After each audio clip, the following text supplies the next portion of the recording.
Well, welcome everybody. This is our first program back since we reopened, so I'm happy you guys could make it. I want to introduce our speaker today, Lewis Smith. It's definitely darker here. All right. He has written several books over the years, and that's what he's going to be talking about today. And he has taught at the Greenville Christian School for over 30, I think. 24 years now. 24 years. And once upon a time, back in the 90s, he also worked at the museum. So if anybody didn't know that. And our sponsors for the program today, I want to thank Howard Davis and Bernie Curlt for doing that for us. And without further ado, I'll turn it over to Lewis. All right. Well, thank you very much. It's a delight to be here today. It's always nice to come back to the museum. I helped build this building back in the 90s and helped move a lot of our stuff, but I actually left in August of 96 before the new building opened. At any rate, it's always fun to come back. I am a Hunt County native, born and raised here in Greenville, went to college over at Commerce back when it was still East Texas State University, before the great hostile taking over. And anyway, I have enjoyed my association with the museum through the years, and I wear a lot of hats. I'm a teacher up at the Greenville Christian School. I teach night classes at the local PJC campus. I'm a father and a husband, retired pastor, and I started writing about 8 years ago. I began working on my first novel, The Testimonium, and since then, let me just run you quickly through what I've written. I have got some copies up here for sale. I'll be delighted if you wanted to go home with the book today.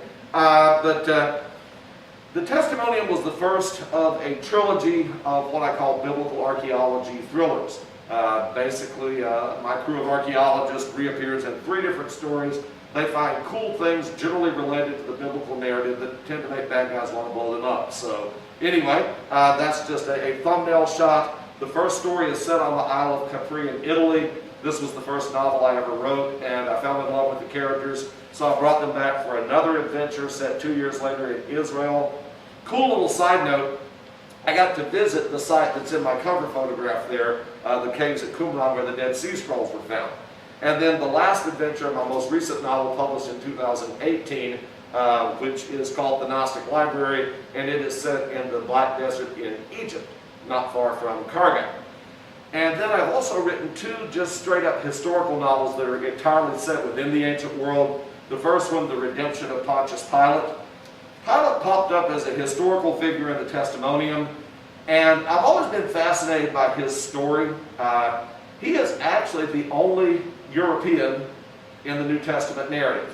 He is the only person in the Gospels who is from outside of Judea. And of course, he was the representative of the Roman government there. He was the prefect of Judea. We know a good bit about him from not only the Gospels and the book of Acts, but also from the writings of Josephus and Philo of Alexandria. So everything we know about Pilate is in this book. I had to fill in a lot of corners because so much of his story is unknown. If you've ever wondered how the events of the New Testament might have appeared to the governor of Judea, this is an interesting story. And then I wrote another novel set in the New Testament era. It picks up about 10 years after where the story of Pilate left off. If you're familiar with the Gospel of Luke and the book of Acts, you've probably heard of Theophilus. That's the guy that Luke dedicated those 2 books to. But we don't know anything about him. In the Bible, he is a name without a story. So I gave him a story. Now, since he is such an unknown, I was able to take a little bit more artistic license. But I wove him into a lot of things that were actually happening during the time of Claudius and Nero, the emperors of Rome, and also overlapping with some of the events in the book of Acts and the history of the early church. Now, since finishing my last published work, The Gnostic Library, I've actually finished 2 other books that are as yet unpublished. One is kind of the third in my New Testament trilogy. It is called The Emperor and the Apostle, and it is a look at the last years of the Apostle John, set during the time, the last decade of his life when he wrote the book of Revelations and the Gospel of John. But it also kind of juxtaposes his life against that of the Roman Emperor Domitian, who was such a nasty character that many regarded him as the second coming of Nero. And then I decided to take, for my most recent work, a complete departure. I'm actually querying this novel right now, trying to get it out there before the public. I've always been interested in the founding era of America, in the Revolutionary War and the Federalist era. And I was a fan of Alexander Hamilton as a historical figure long before the Hamilton musical came out. That being said, I love the musical. I got a copy of the soundtrack in my car, and I've memorized every song. And I've often wondered what Hamilton might have done with himself had he not died so tragically and so young in that duel with Aaron Burr. So my latest novel is entitled President Hamilton, a novel of alternative history. And it actually starts with the duel at Weehawken, flips the result, Hamilton survives and Burr dies. Hamilton goes on to relaunch his political career and run first for the Senate and then for president. And it's a very cool story. I'm hoping to find a publisher for it. I've actually got a couple of queries out on it right now. Electio, the company that published my other books, they're not doing any new releases right now. And they're also not accepting any new manuscripts because they're so backlogged. So I did my due diligence and asked them if they'd be interested. They told me just really not right now. For one thing, COVID, they've delayed all their releases because of the quarantine. Authors really can't get out. This is my first book event since the first week of March. That's the first time I've gotten a chance to get out. So please, when I'm done, come out, take a look. If you see a title that catches your eye, I'll be happy to sell you one. It would be helpful for me and my family right now, I'll tell you that. At any rate, so that's the kind of stuff that I write. And what I wanted to talk about are just some of the pitfalls of writing historical fiction. I read constantly. I read a lot of actual history. I love biographies. I love military history, political history. That is something I've always enjoyed. However, I also read a lot of fiction. I like thrillers, and I like historical fiction. But it's really easy for historical fiction to get on my nerves. And I'll give you an example. One of the reasons I decided to start writing, well, a couple of them. Number one, you remember when the Da Vinci Code made such a big splash in the early 2000s? Incredibly popular book, sold millions of copies, and it absolutely misrepresented the history of the Christian movement, the history of the church, the Council of Nicaea. Virtually every item in the book's supposed historical background was in fact manufactured. Completely false, in many places the exact opposite of what really happened. And that ticked me off a little bit. And so I decided, it'd be nice if somebody could write something as engaging as this, a story as fun as this, but not feel the need to slander Christianity in the process. And then I read a book that was very much the opposite. It was by a very well-known Christian writer. I won't say his name because he's passed on now. I don't want to speak ill of the dead. But it was a historical novel about the writing of Luke's gospel. It was just in a stack of books somebody brought up to our church. And I thought, oh, this might be enjoyable. But the thing is I got to read it. The man's heart was in the right place. His theology was in the right place. He obviously had a very limited understanding of Roman history. And I'll tell you what absolutely, totally took me out of the story to the point that I couldn't even finish the book. There was a dialogue going on between Luke and Paul, and one of them looked at the other and said, okay. And now I recognize in real life they would have been speaking Greek and not English, and you've got to put it in the language of today's readers, but somehow that was just such a glaring anachronism. It just yanked me right out of the story, and I couldn't finish it. So a few things to think about if you want to write historical fiction, or even in reading historical fiction. The number one cardinal error that people make when they do historical fiction is not knowing their history. If you're not willing to do the research and immerse yourself in a historical time period, don't try to write historical fiction.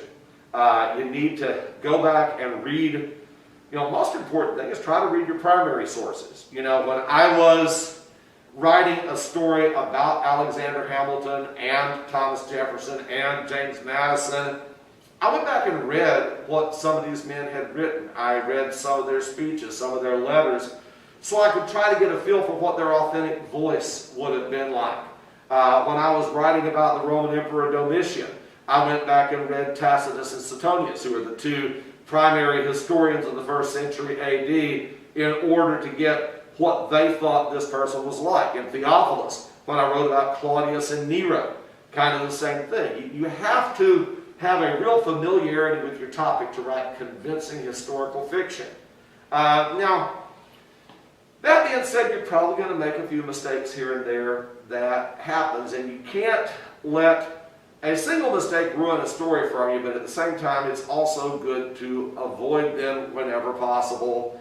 And of course, you're never really done writing a book. That's one other thing that I've learned in my journey as a writer is the book is never completely finished. You just have to quit actually adding to it when you send it off to your publisher. In all my books, there's a few little things here and there that if I could, I would like to go back and change. But you know what, once it's in print, it's a little bit late for that. Other than that, it's important to know your history, to have an authentic voice. It's also good, the number one thing, Stephen King, who is one of the greatest writers of our generation, whether you like his particular genre or not, the man is brilliant. And he's reached that point that every writer wants to be at, where you can publish your laundry list and people would buy it because your name was on it. I'm not there yet. I wish I was. But Stephen King says, if you want to write, read. If you want to be a writer, you have to read. And you need to read in the genre that you're going to write in. So, if you want to write historical fiction, read historical fiction. First, read history, and then read historical fiction. One of the real common errors that people make is that they will take historical figures, but they are still thinking and reacting like 20th century figures or like figures from the modern era. Ken Follett, heck of a great historical fiction writer, except if you've read The Pillars of the Earth, which is his most famous novel about the building of a Gothic cathedral in the Middle Ages. His characters tend to think and act like 20th century characters in a medieval setting. They don't really act like medieval characters in a medieval setting. And this is a common error people make. You've almost got to immerse yourself in the mindset of an era in order to write about that era. One of the best writers of historical fiction I have ever read is Colleen McCullough. She did a series of 6 novels called the Masters of Rome series. And I love Roman history, okay? I truly do. But she immersed herself in every available primary source, not just, the written histories we have, but even inscriptions, statues, ancient maps. And her novels are, it's like taking a bath in the 1st century Roman Republic, 1st century BC. You really get a feel for how Romans thought. And yeah, they were a lot like us in some ways, but they were radically different in other ways, okay? And that's one of the hard things to accept is some of the values that we take for granted, previous generations didn't even embrace at all. And sometimes you have to put yourself in the position of articulating and explaining beliefs and values that we no longer hold. But that's the only way sometimes to write, authentic sounding historical fiction is to put yourself in that voice, in that time, to immerse yourself in the past as much as possible. Colleen McCullough does that about as well as anyone I've ever read. And I've read several other historical novels set in ancient Rome. Some good, some bad. Of course, I, Claudius is the classic by Robert Graves. He's another one who did a great deal. And yet, even in Robert Graves, of course, he was a product of the Great War. He was one of the war poets during World War I, who served on the Western Front, was wounded, and like so many of what was called the Lost Generation, the war kind of scarred his life. And there was a little bit of that soaks through even in his 2 great historical novels about ancient Rome, I, Claudius, and Claudius the God. Nonetheless, it's readable. Another factor is you do want to keep things real. Probably the first book I ever read that was set during the ancient Roman Empire was Lloyd C. Douglas's The Road. I grew up on that one, and of course, they made a movie out of it in the late 50s. I actually watched that on Easter. I hadn't seen it in years and years. And The Road is a beautiful story, but he does give us a pretty sanitized version of the Roman Empire. Of course, he was writing near the end of the 19th century at the height of the Victorian era, where a lot of the ugliness of the world was masked in the writing of the day, okay, because of the Victorian mores. But the result is you get a pretty sanitized picture of ancient Rome that is not always as real and gritty as Rome was. At any rate, so those are just some of the ideas on historical fiction. I had a lot of fun as I was writing President Hamilton. Of course, one thing about alternative history, and this was my first attempt to write anything beyond just a short story in the field of alternative history, is you sometimes get to change things you don't like about history. But there's a difference between just getting it wrong and changing something for the sake of the narrative. And of course, the story obviously starts by reversing a very important historical event. Hamilton lives and Burr dies. But then I went on and thought, what would Hamilton have devoted his life to if he had lived? What would have been the centerpiece of his presidential campaign and his administration? Well, we know that Hamilton was an early abolitionist. His closest friend was John Lawrence, who was probably the most articulate abolitionist of the Revolutionary era. Unfortunately, John Lawrence was killed in a skirmish at the very end of the American Revolution, only a couple of months before the peace treaty was signed, and almost a year after the Battle of Yorktown. A brilliant life lost in a meaningless skirmish. Nonetheless, I always thought that Lawrence's influence on Hamilton would have been huge, and so I tried to imagine what American history might have looked like if a national leader had taken a strong stand against slavery 50 years before our Civil War ever happened. And that kind of became the focal point of that story. And there's a line from the musical in the closing song where Hamilton's widow says, "You could have done so much more if you'd only had time." And I tried to imagine what Hamilton might have accomplished had he gone on. And it was a fun story to write. And I also took the time just to fix some things about history. That's the beauty of alternative history, is you can fix things you don't like about history. It was always kind of sad to me that John Adams hated Hamilton right up to the day Hamilton died. Whereas Adams and Jefferson, who had also been public enemies, reconciled in their old age. I'm like, well, maybe if Hamilton had lived, that relationship too might have been mended. I always thought it was sad that Hamilton and James Madison, who had worked together on the Constitution, worked together on the Federalist Papers, became bitter political enemies during the time of Thomas Jefferson. So I had a chance to go back and imagine playing that relationship forward, how it might have worked out if these two men became political opponents during the 1808 election. And what the aftermath of that might have been. So alternative history is fun because you can go back and fix things and change things, but it doesn't give you an excuse to write sloppy history. Now, probably my favorite writer of alternative history, if that's a genre that interests you at all, since my book isn't out yet, I can recommend somebody else, Harry Turtledove. He is a PhD historian out of California who has written a number of novels of alternative history. But probably my favorite thing he has done, it is a series of novels set in the first half of the 20th century, imagining how World War I and the Depression and World War II might have unfolded had the Union and the Confederacy become two countries, had the South won the Civil War in 1862. And he pictured a South closely allied with Britain and France, who intervened after Lee won the Battle of Antietam and put pressure on Lincoln to make a peace treaty with the South, and therefore a United States that had close ties to Imperial Germany, the leading rival of England and France. And in his timeline, World War I ripped a savage scar across the face of the United States, just as it did across Europe, killing hundreds of thousands of Americans in pointless trench warfare battles between the Union and the Confederacy.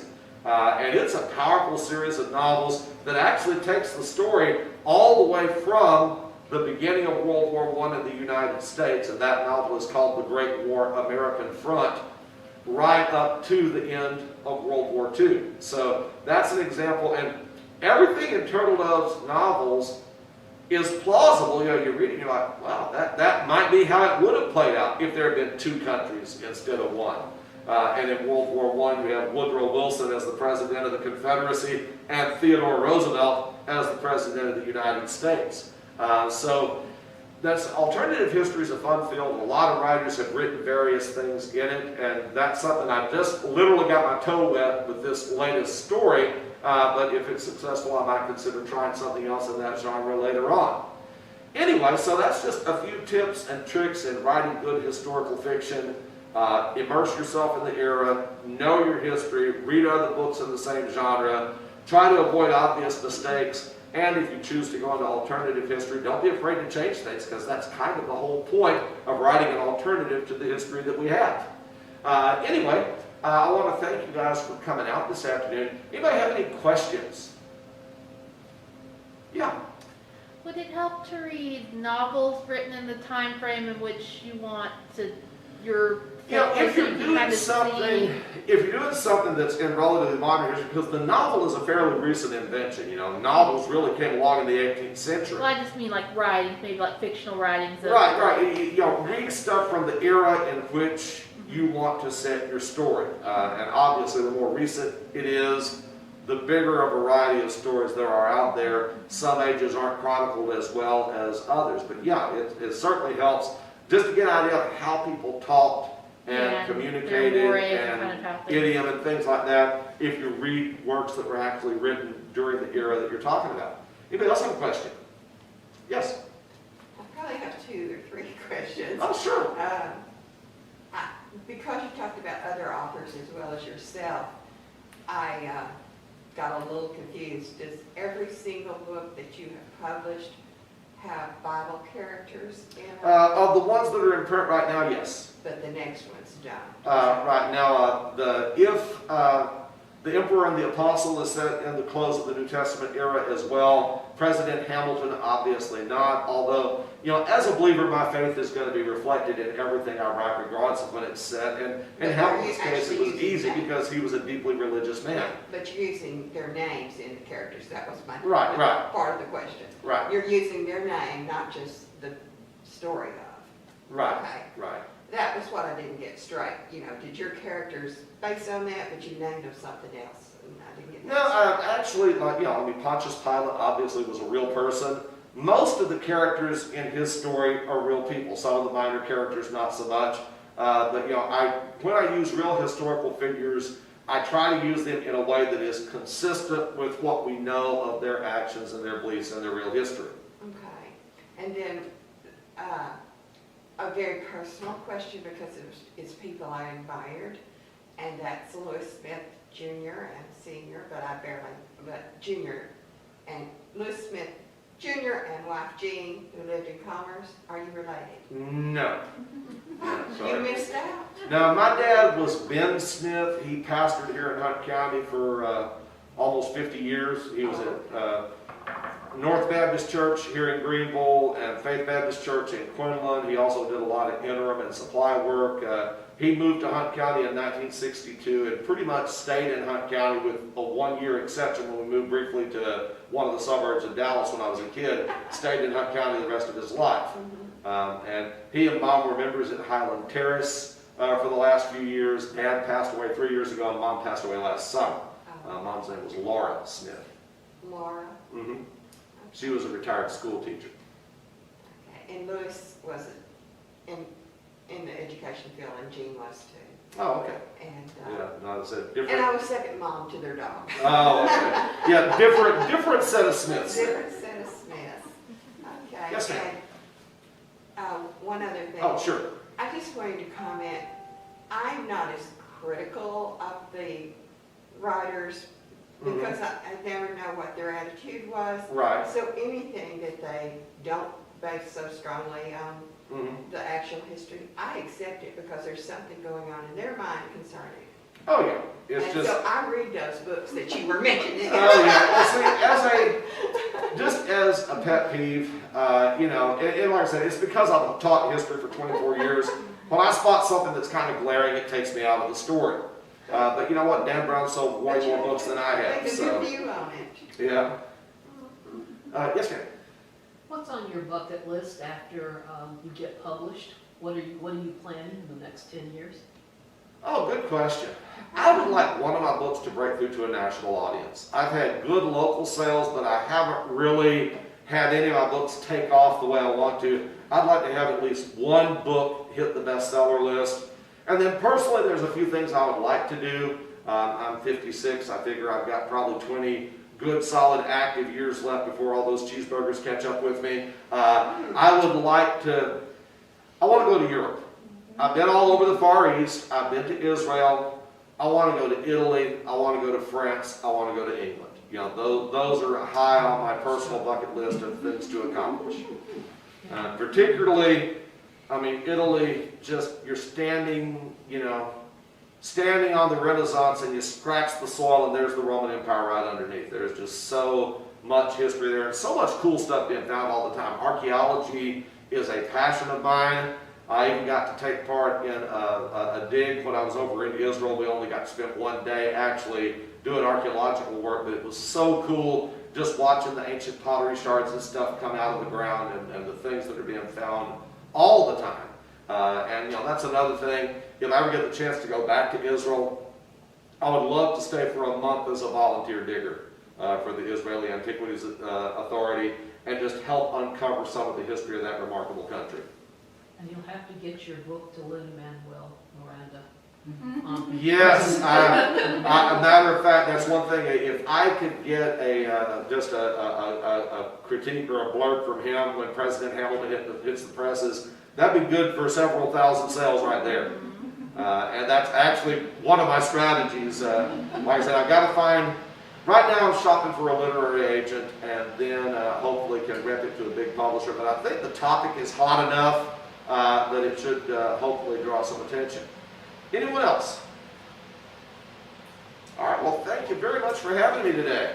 And if you'd like to take a look at my books, come on up and feel free. Like I said, I can sign them for you. I can accept cash or credit cards, so feel free to come up and take a look, take one home. Awesome. Thank you so much. I want to thank you all for coming out to our first program since everything's happened. Next month, our speaker is going to be John Smith. He's going to talk about the American Revolution. What, Smith? John Smith. I know, two Smiths. There's a bunch of us out there. All right. Well, thank you guys very much.